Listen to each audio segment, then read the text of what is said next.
Βρισκόμαστε στο στούντιο Νέμεση, Δελφών 176, όπου έχουμε τη χαρά να παρακολουθήσουμε μια εξαιρετική έκθεση, η οποία αφορά κοστούμια, φωτογραφίες και μάσκες.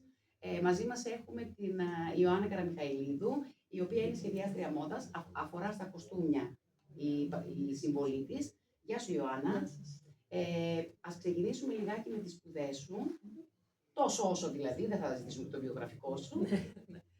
Σχέδιο μόδας έχω σπουδάσει, fashion design, και αυτή είναι η διπλωματική μου το τρίτο έτος. Πολύ ωραία. Μίλησέ μας λίγο για αυτό το project λοιπόν. Τι είναι αυτά τα κοστούμια που βλέπουμε? Λοιπόν, για αρχή ο τίτλος είναι From Riches to Rags. From Riches to Rags. Ναι. Δηλαδή?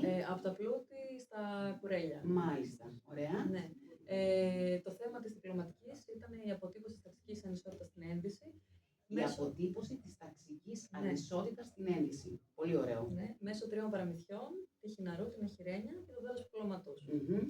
Και έχω πάρει έμπνευση από εικονογράφηση παραμυθιών, από τις παραδοσιακές στολές της Κεντρικής και Ανατολικής Ευρώπης και από την αποτύπωση της αριστοκρατίας σε πίνακες του 17ου, 18ου και 19ου αιώνα, κυρίως όσον αφορά τις μεταξωτές υφές, τα κρινολίνα, τα πάνιερ και τους κορσέδες. Βλέπουμε εδώ πέρα πολλά πράγματα. Ναι. Μίλησέ μας λιγάκι για το πρώτο κουστούμι, αλλά θέλω τόσο όσο Ιωάννα, για να μπορέσουμε να πούμε κάτι λίγο για όλα και για τα τρία τα κουστούμια.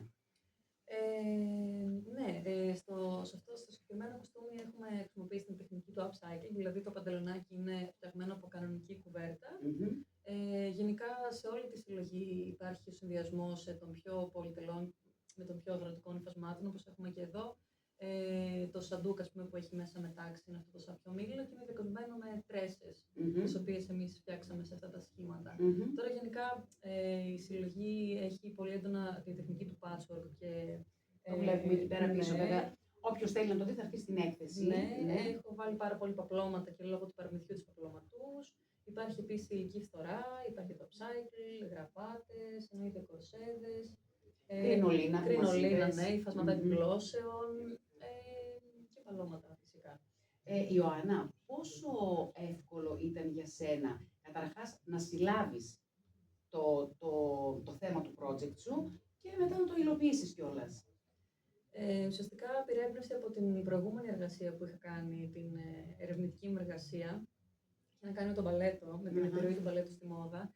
Και μέσα από κάποια στοιχεία που είχα αναλύσει σε μια σχεδιαστική προέκταση εκείνης της εργασίας, που είχε να κάνει με το μπαλέτο της Ταυτοπούτας και την κοπέλα που είχε αυτές τις παραδοσιακές στολές από την Πολωνία. Έτσι κάπως συνέδεσα από την Ταυτοπούτα την ταξική ανισότητα, τις παραδοσιακές στολές, όλο αυτό το στοιχείο, τα folklore, ας πούμε, στοιχεία στις εικονογραφίες των παραμυθιών, αλλά και στον τρόπο που αποδίδεται η χωριατοπούλα. Από εκεί κάπως, ας πούμε, ξεκίνησε η έμπνευση.